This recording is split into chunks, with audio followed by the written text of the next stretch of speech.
정신과 의사와 경영학 박사 그리고 CEO로서 30년 동안의 임상 경험과 10년 동안의 경영 경험을 총정리한 인간관계학 구 박사의 마음건강 강연 시리즈가 여러분께 오디오북으로 다시 돌아왔습니다. YMI, 힐링 스트레스, 관계방정식, 변화의 신, 그리고 선택의 함정, 자기 개발을 위한 종합 선물 세트, 현대인의 토탈 힐링 성서이며 직장인의 신명심 보감이자 마음을 움직이는 화제의 신간 5권을 지금 인터넷으로 만나실 수 있습니다.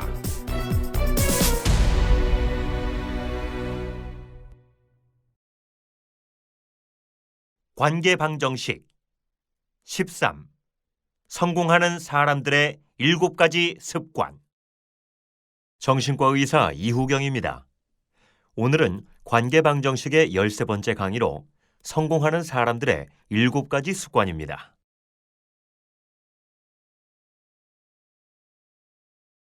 칠흑같이 캄캄하고 안개가 자욱한 밤이었습니다. 커다란 전함이 대양을 가로질러 가고 있었는데요. 한치 앞을 내다보기가 어려웠습니다.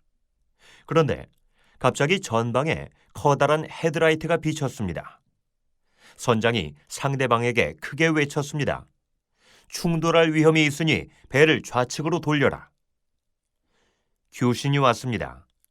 너희들이 우측으로 배를 돌려주길 바란다. 이에 선장이 화가 났습니다. 그래서 다시 외쳤죠. 우리는 세상에서 가장 큰 전함이다.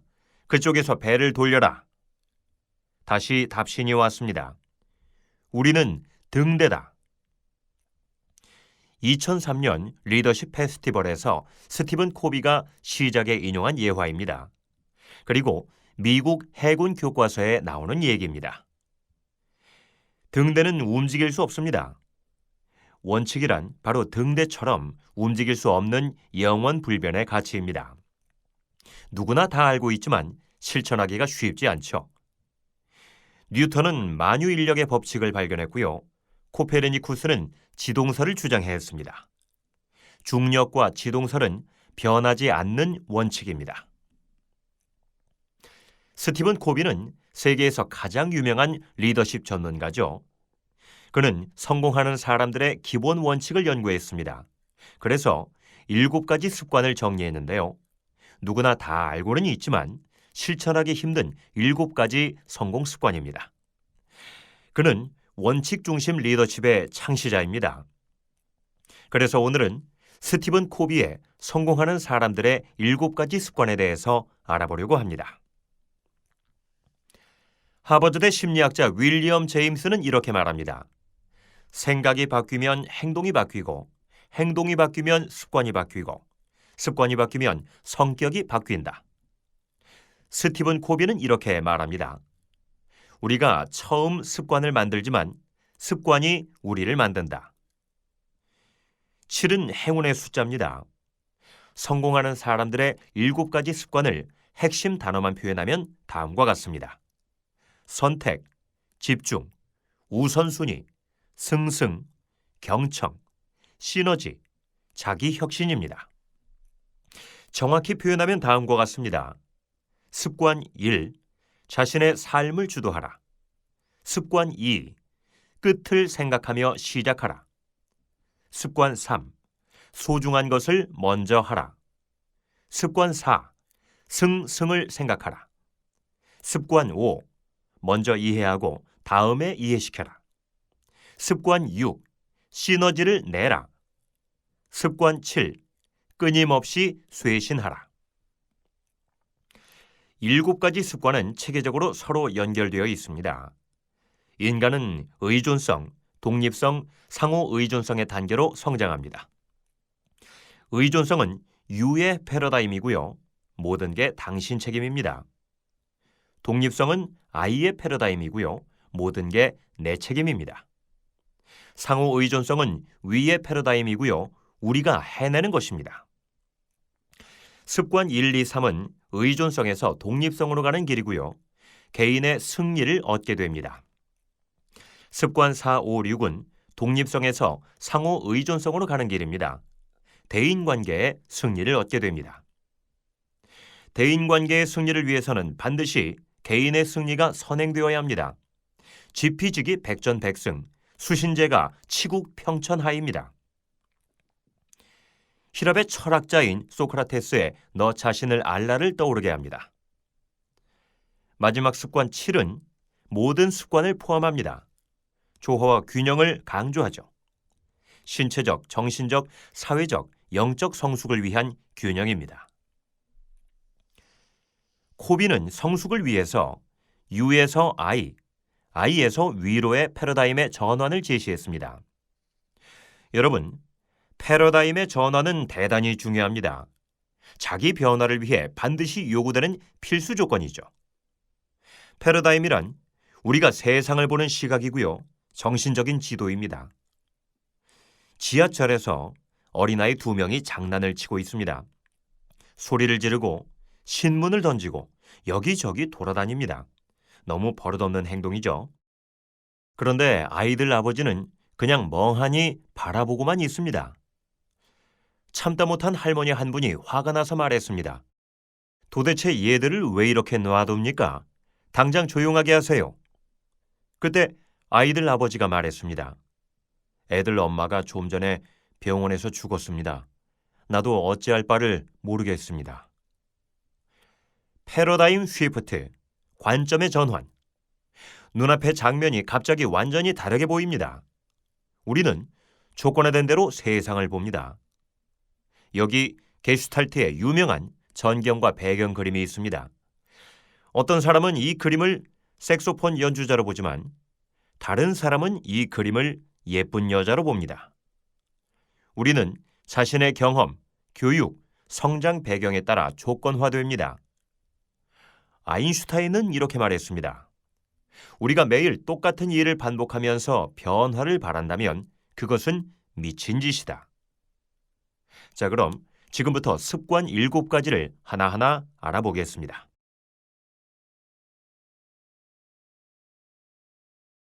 습관 1은 자신의 삶을 주도하라입니다. 습관 1은 선택의 습관입니다. 신은 인간에게 자유의지라는 선물을 주셨습니다. 선택할 수 있는 자유죠. 우리는 절대 예정된 길을 가는 것이 아닙니다. 인생길은 처음이자 마지막이자 한 번 가는 길입니다. 내가 나 자신이 선택하는 대로 갈 수 있습니다. 빅터 프랭클은 정신과 의사입니다. 그는 히틀러의 죽음의 수용소에서 살아남았죠. 프랭클은 수용소 안에서 끝까지 살아남은 사람들의 특성을 연구했습니다. 그것은 신체 조건도 아니고 정신력도 아니고 능력도 아닙니다. 삶에 대한 의미, 미래에 대한 분명한 비전이 있는가에 있습니다. 프랭클은 수용소에서 매일 훌륭한 정신과 의사로 일하는 자신의 모습을 상상하면서 보냈습니다. 그리고 미래에 발표하기 위해 연구하고 글을 썼습니다. 그는 살아서 죽음의 수용소란 책을 발간했습니다. 그리고 의미치료를 창시했습니다. 인간에게는 어느 누구도 빼앗을 수 없는 단 한 가지가 있는데요. 주어진 환경에서 자신의 길을 선택할 수 있는 자유입니다. 우리는 선택에 대해 철저히 책임을 져야 합니다. 주도적으로 자신의 삶에 책임을 지는 것이죠. 모든 게 내 책임입니다. 영어에서 책임, responsibility란 단어는 반응, response와 능력, ability의 합성어입니다. 자극에 대해 어떻게 반응할지 선택할 수 있는 능력을 의미합니다. 세상에는 두 종류의 사람이 있습니다. 대응적인 사람과 주도적인 사람인데요. 대응적인 사람은 자극에 대해 즉각 반응합니다. 반사적이죠. 그런데 주도적인 사람은 우선 멈춘 다음 결과를 생각하여 반응을 선택합니다. 자극과 반응 사이에는 공간이 있습니다. 하나님이 인간으로 하여금 자유의지를 활용하도록 주신 공간입니다. 선택의 자유입니다. 원효 대사는 직관을 말했습니다. 멈추어 본다는 뜻인데요. 인류학자 카스타네다의 스승이었던 돈주아는 이렇게 말했죠. 우리가 혼잣말로 중얼거린 것을 멈추면 이 세상은 틀림없이 진면목을 드러낸다. 마음속에 끊임없이 중얼거리는 세상을 멈출 때 진짜 세상이 보입니다. 우리는 모든 자극에 대해 멈추어 볼 수 있어야 합니다. 그리고 선택해야 합니다. STC, Stop, Thinking, Choose입니다. 주도적인 사람은 스스로 통제할 수 없는 상황에 대해서는 관심을 두지 않습니다.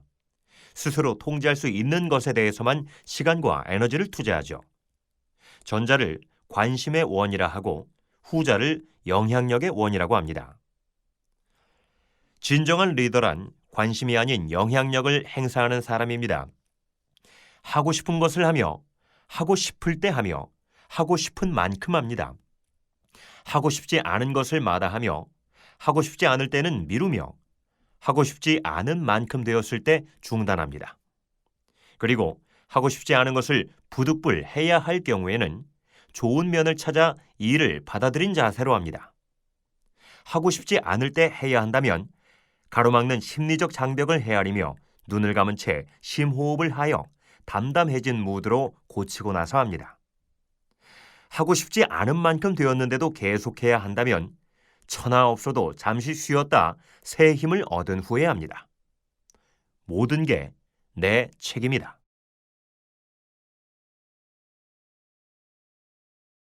습관 2는 끝을 생각하며 시작하라입니다. 습관 2는 집중의 습관입니다. 비전과 목표를 설정하는 것인데요. 여행을 떠나려면 방향과 목적지가 분명해야 합니다. 큰 건물을 지으려면 반드시 설계도면이 필요하죠. 커다란 공사장에서 두 사람이 막일을 하고 있었습니다. 지나가던 사람이 물었죠. 당신은 지금 무슨 일을 하고 있습니까? 한 사람이 대답했습니다. 나는 벽돌을 쌓는 일을 하고 있습니다. 다른 사람이 대답했습니다. 나는 위대한 대성전을 건축하고 있습니다. 경영의 그룹 피터 드러커는 이렇게 말했습니다. 경영이란 올바른 일을 제대로 하는 것이다. 리더십의 권위자 워렌 베니스는 이렇게 말했습니다. 관리란 주어진 일을 제대로 하는 것이고 리더십은 올바른 일을 찾아서 하는 것이다. 올바른 일이란 분명한 비전, 분명한 목표가 있는 일입니다. 비전과 목표는 한 사람의 인생관을 완전히 바꾸어 주죠. 일개 벽돌공이 위대한 성전 건축의 공헌자가 되는 것이죠. 끝을 생각하며 시작하는 것은 지금부터 시작해서 최후 순간에 갖고 싶은 이미지를 상상하는 것입니다. 예수님께서 이렇게 말했습니다. 나는 알파와 오메가요, 처음과 마지막이요, 시작과 마침이라. 모든 것은 두 번 창조됩니다. 첫 번째는 마음속에서 설계하는 것이고 두 번째는 실제로 실행하는 것입니다. 자기 사명선은 대단히 중요합니다. 끝을 생각하고 시작하고 행동할 수 있는 가장 좋은 방법인데요. 자신의 인생 철학과 신념을 문장으로 작성하는 것이고요. 자신의 존재 이유를 적어보는 것입니다. 자기 사명선은 우리가 어떤 사람이 되고 싶은가, 무엇을 하고 싶은가에 초점을 맞추어야 합니다. 나는 과연 장례식에서 어떤 사람으로 기억되기를 원하는가? 알프레드 노벨은 어느 날 아침 신문에서 돈 많은 사업가 노벨이 사망하다라는 글을 읽습니다. 오보 기사였습니다. 그런데 기사 제목은 노벨에게 커다란 화두가 되었습니다. 그는 정말 많은 것을 생각했습니다. 나는 과연 장례식에서 어떤 사람으로 기억될까? 노벨은 자신이 좋은 유산을 남겨야 되겠다는 결론에 도달했습니다. 호랑이는 죽어서 가죽을 남기지만 사람은 이름을 남긴다. 그는 전 재산을 털어 인류 평화에 이바지하는 노벨상을 만들었습니다. 심리 치료 중에 죽음 치료라는 것이 있는데요. 실존 치료라고도 합니다. 모든 문제를 죽음을 전제로 다시 풀어보는 겁니다. 오늘날 성공한 대부분의 위대한 기업은 자기 사명서를 가지고 있습니다. 저는 2005년 LPJ 마음건강을 창립했습니다. LPJ 마음건강은 한국인의 정신 건강과 웰빙, 잠재력 개발을 위해 존재합니다. LPJ 마음 건강은 직장인의 스트레스 관리와 잠재력 개발을 위해 존재합니다. LPJ 마음 건강의 사명은 바로 저의 사명입니다.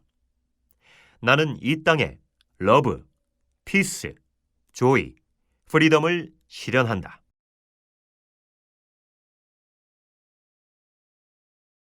습관 3은 소중한 것을 먼저 하라입니다. 습관 3은 우선순위의 습관입니다. 소중한 것은 가장 가치가 있는 일이고요. 비전, 목표, 사명에 해당하는 것입니다. 소중한 것을 먼저 하라라는 것은 우선순위에 따라 시간과 일을 계획하고 관리하는 것입니다. 한 단어로 요약하면 시간관리인데요. 습관 2는 마음속에서 설계하는 첫 번째 창조이고 습관 3은 실제로 실행하는 두 번째 창조입니다. 그레이는 성공한 사람들의 공통 분모를 찾으려고 노력한 사람입니다. 그는 성공의 공통 분모라는 책에서 이렇게 말했습니다. 성공한 사람들은 실패한 사람들이 하기 싫어하는 일을 한다.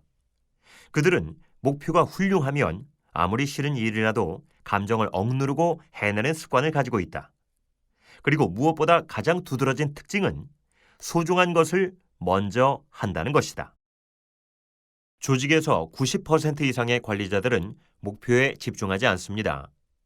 소중한 것을 먼저 하지 않죠. 피터 드러커의 말을 반대로 하는 겁니다. 올바르지 않은 일을 제대로 하는 것은 효과성을 무시하고 효율성에만 집중하는 것이고요. 건설적인 행동과 열정적인 모습으로 조직을 망가뜨리는 일입니다. 여기 시간 관리를 위한 간단한 방법이 있는데요. 아이젠하워 매트릭스입니다. A4 용지 한 장과 볼펜 하나만 있으면 됩니다. X축에는 긴급한 일과 긴급하지 않은 일을 배정하고요. Y축에는 중요한 일과 중요치 않은 일을 배정합니다. 그러면 네 가지 영역이 만들어지죠. 중요한 일과 긴급한 일을 구분하는 것은 대단히 중요합니다. 보통 사람들은 하루 종일 아주 바쁘게 살았는데 허탈한 경우가 많죠. 그것은 중요한 일보다 긴급한 일에 매달려 살았기 때문입니다. 우리는 중요한 일에 몰입할 때 자기 충족감이 들어서고 뿌듯함을 느낄 수 있습니다. 일 상한은 필수 상한입니다. 중요하면서 급한 일이고요. 자신에게 주어진 업무, 마감에 임박한 과제, 당장 안 하게 되면 회사의 위기를 초래하는 일 등입니다. 평균 25에서 30%를 차지합니다. 이 상한은 신비 상한입니다. 중요한데 급하지 않은 일이죠. 가치관이나 철학과 목표를 세우는 일, 기획과 계획, 인간관계 네트워크 구축, 자기개발, 운동과 휴식이 이에 해당합니다. 평균 35%를 차지합니다. 3상한은 속임수 상한입니다. 시간도둑 상한이라고 하죠. 중요하지 않지만 급한 일이고요. 중요치 않은 전화, 계획 없는 방문, 쓸데없이 긴 회의, 사소한 동료 문제, 상사와 주변 사람 눈치 등입니다. 보통 45에서 60%를 차지하는데요. 많은 직장인들이 3상한에 묶여서 하루 일과를 비생산적으로 보냅니다. 4상한은 낭비 상한입니다. 중요하지도 않고 급하지도 않은 일이죠. 회식에서 2차, 3차 가는 것, TV 보는 것, 수다스런 전화, 컴퓨터 게임, 쓸데없는 참견 등입니다. 보통 10%를 차지합니다. 미국 한 리서치 기관의 연구에 의하면 직원 100명 중 19명만이 업무에 대한 정확한 목표를 세우고 있다고 합니다. 그리고 업무 시간의 49%를 목표를 이루는 데 사용한다고 합니다. 많은 직원들이 중요하지 않지만 급한 일을 하는데 시간을 낭비하고 있는데요. 매트릭스를 그려보는 것은 우선순위를 정하는 데 대단히 효과적입니다. 보통 중요하면서 급한 일, 필수 상한에 매달려 사는 사람은 심한 스트레스 때문에 바로 낭비 상한에 뛰어듭니다. 낭비 상한은 중요하지도 급하지도 않은 일이죠. 긴급성에 중독된 사람은 필수 상한, 속임수 상한을 거쳐 결국 스트레스로 인해 낭비 상한으로 떨어집니다. 속임수 상한은 중요하지 않지만 급한 일이고요. 이렇게 악순환을 반복하게 됩니다. 생산성이 최악으로 떨어집니다. 생산성을 높이기 위해서는 속임수 상한을 신비 상한으로 바꾸어 보려고 노력해야 합니다. 신비 상한은 중요한데 급하지 않은 일이죠. 필수 상한은 20에서 25%로 줄이고 속임수 상한은 15%로 떨어뜨리고 신비 상한을 50에서 60% 이상으로 올려야 합니다. 낭비 상한은 완전히 없애려고 노력해야 하고요. 되도록 낭비 상한은 2% 미만으로 줄여야 합니다. 신비 상한에 집중하고 필수 상한을 관리해야 합니다. 그리고 중요하지 않은 일에 아니요 하고 중요한 일에 예라고 말할 수 있어야 합니다.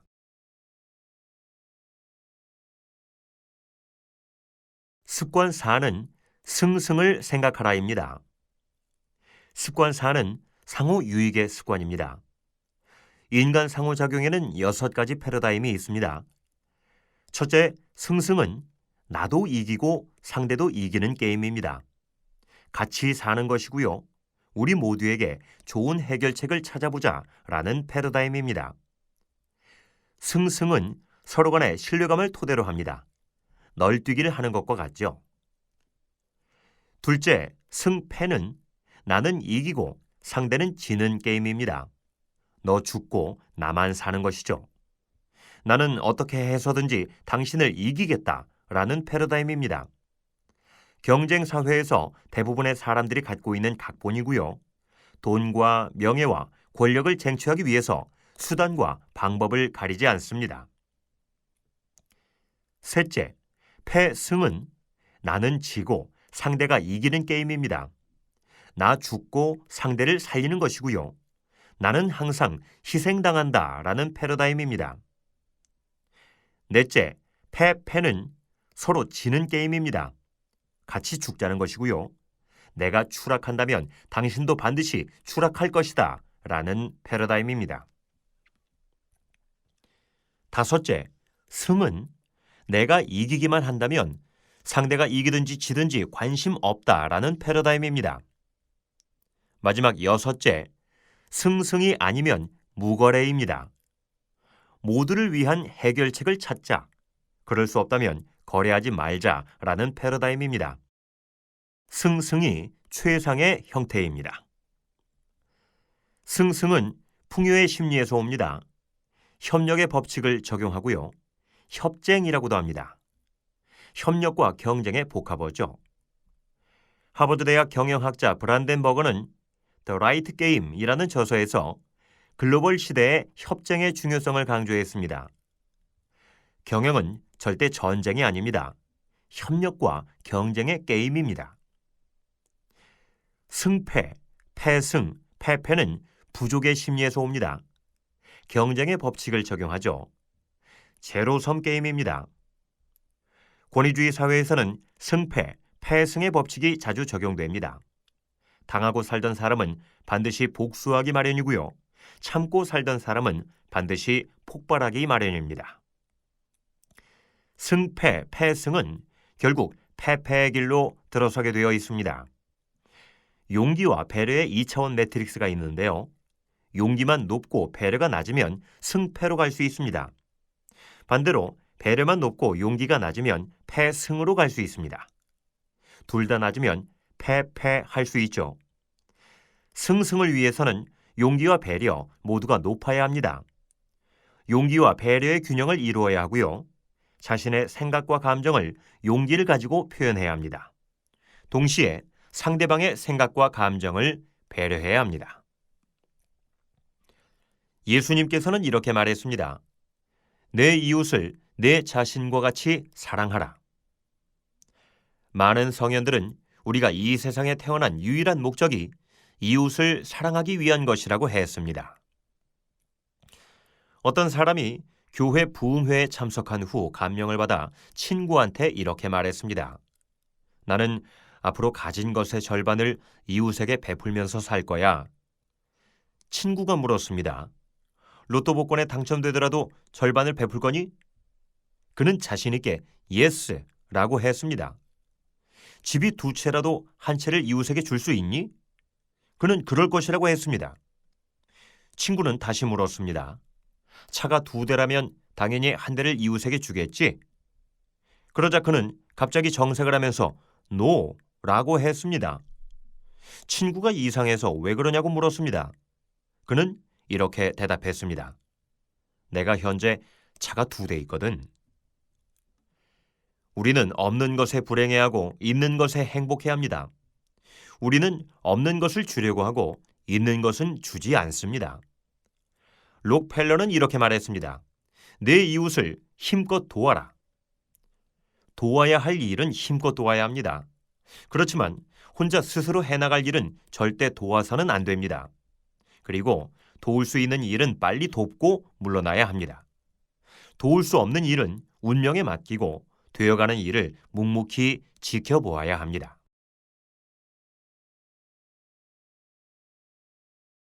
습관 5는 먼저 이해하고 다음에 이해시켜라입니다. 습관 5는 경청의 습관입니다. 경청은 삼성 이건희 회장의 가훈입니다.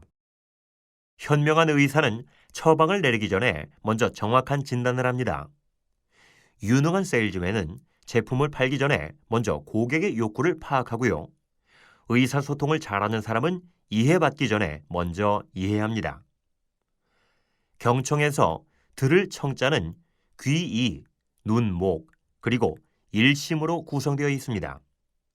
귀와 눈과 마음을 열고 정성스럽게 듣는 것입니다. 듣기에는 5가지의 연속적인 단계가 있습니다. 1단계 무시하기, 2단계 듣는 척하기, 3단계 선택적 듣기, 4단계 참여적 듣기, 5단계 공감적 경청입니다. 1에서 4단계는 내 입장에서 듣는 것이고요. 5단계는 상대 입장에서 듣는 것입니다. 진정한 경청이라고 할 수 있죠. 공감적 경청에서만이 진정한 이해가 일어납니다. 우리는 의사소통할 때 보통 먼저 상대에게 나를 이해시키려고 합니다. 상대방의 말을 잘 듣지 않고요. 상대 입장을 이해하려 하지 않습니다. 내 입장에서 많은 말을 하게 되죠. 자서전적인 경험으로 상대를 이해하고요. 자신의 패러다임으로 모든 것을 비추어 봅니다.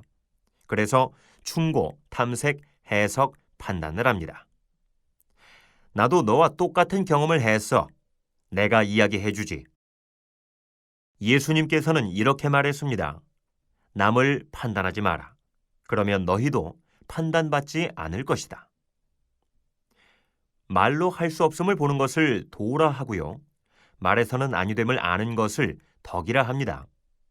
말할 필요가 없음을 느끼는 것을 현이라 하고요. 말하고 싶지 않음을 지니는 것을 인이라 합니다. 이해부터 성인이란 지혜와 덕이 뛰어나 우러러 본받을 만한 사람이라고 했습니다. 성인에서 성자는 귀, 이, 입, 구, 임금, 왕으로 구성되어 있습니다. 귀와 입의 왕이란 뜻입니다. 귀로 잘 듣고 입으로 잘 말하는 것, 이것이 바로 성인입니다.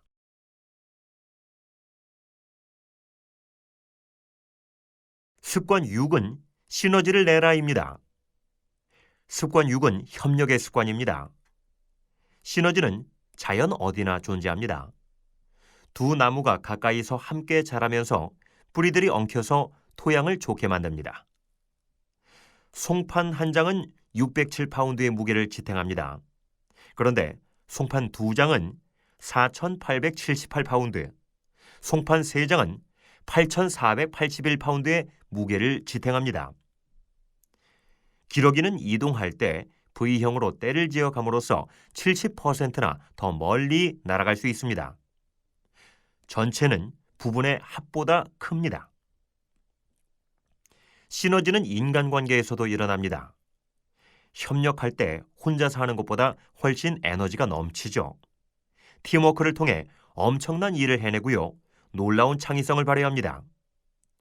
그런데 우리는 보통 시너지보다는 타협과 절충을 선택합니다. 타협과 절충은 1 더하기 1은 1과 2분의 2의 패러다임입니다. 시너지는 1 더하기 1은 3보다 크다의 패러다임입니다. 그런데 시너지를 위해서는 습관 4와 습관 5가 전제되어야 하는데요. 승승, 경청을 하면서 인내할 때 비로소 시너지가 일어납니다. 3가지를 해야 합니다. 첫째, 서로의 차이점을 존중한다. 둘째, 공통의 목표를 세운다. 셋째, 제3의 대안이 있다고 확신한다.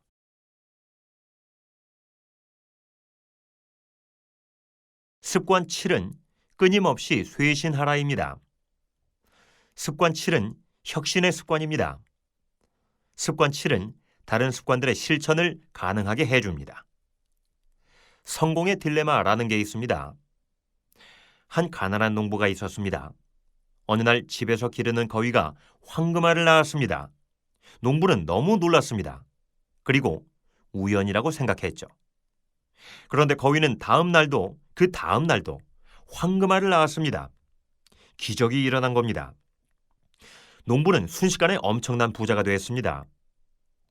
농부는 재산이 늘어갈수록 탐욕스러워졌고 조급해졌습니다. 마침내 한꺼번에 많은 황금알을 얻으려고 거위를 죽여 배를 갈랐습니다. 그런데 거기에는 아무것도 없었습니다. 이솝의 거위와 황금알이라는 우화입니다. 성경에 이런 말이 있습니다. 욕심이 잉태하면 죄를 낳고 죄가 자라면 죽음을 낳느니라. 현대인은 보다 큰 성공을 위해 쉬지 않고 일합니다. 한 사람이 톱질을 너무 열심히 하고 있습니다. 그런데 별 진전이 없었죠. 보다 못한 친구가 말했습니다. 톱날이 무딘 것 아닌가? 그는 대답했습니다. 나는 너무 바빠서 톱날을 갈 시간이 없습니다. 현대인은 모두 성공의 딜레마에 빠져 있습니다. 자기 쇄신은 대단히 중요합니다. 톱날을 가는 일이죠. 4가지 차원이 있는데요.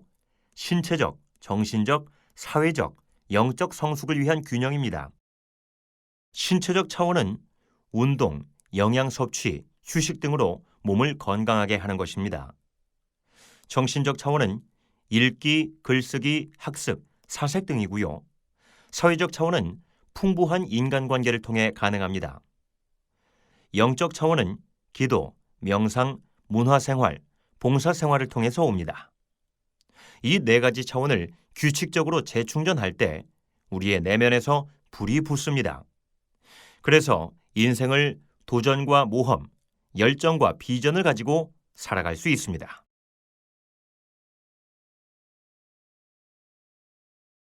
이제 결론입니다.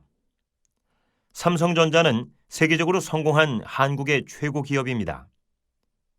성공하는 사람들의 7가지 습관을 끝내면서 삼성의 창업자 이병철 회장님의 예화를 들어보려고 하는데요. 이병철 회장은 박정희 대통령의 요청에 따라 1982년 반도체 사업을 시작했습니다. 그는 일본의 21세기 포럼에 참석한 후 이렇게 말했습니다. 차세대의 쌀은 반도체다. 5년간 엄청난 돈이 들어갔습니다. 그런데 최초의 칩 가격으로 30불을 예상했는데 첫 출하에서 1불이 된 겁니다. 선도업체인 일본이 삼성 죽이기 전략으로 반도체 가격 파괴를 실시한 것이죠. 1985년 말까지 컴퓨터 칩을 한 개도 못 팔았습니다. 그런데 1986년부터 큰 운이 왔습니다. 세계적으로 엄청난 반도체의 수요가 창출된 것이죠. 삼성전자는 5년 동안 들어간 돈을 1986년 1년 동안 모두 회수하였고 향후 10년 동안 재투자할 돈을 번 것입니다. 이병철 회장은 코비 박사와 같이 철저한 원칙 중심 리더십을 강조한 사람입니다. 아주 완벽주의적인 사람으로 알려져 있죠. 공장들에 나무 한 그루 죽은 것, 직원 한 명이 사라진 것까지 챙기는 사람입니다. 사람을 매우 중시하여 모든 직원 선발을 직접 실시했습니다. 그는 생전에 사업장을 방문하면 항상 세 가지를 살폈다고 합니다. 우선 공장 입구의 나무 상태를 봅니다. 둘째는 기숙사 내부의 청소 상태를 보고요. 셋째는 직원들의 헤어스타일을 봅니다. 그는 셋을 통해서 직원들의 여유, 근무 기강, 열정을 체크한 겁니다. 이병철 회장은 1987년 돌아가실 때 평생 신조를 세 한자어로 남겼습니다. 성공하는 사람들의 세 가지 습관이라고도 할 수 있죠. 운, 둔, 근입니다. 사람에게는 평생 3번 큰 운이 옵니다. 그러므로 항상 준비해야 합니다. 큰 운을 잡기 위해서는 둔해야 합니다. 너무 재빠르면 오히려 작은 운에 휘말리죠. 그리고 마지막으로 근성이 있어야 합니다. 중심을 가지고 원칙대로 세상을 헤쳐나가야 합니다.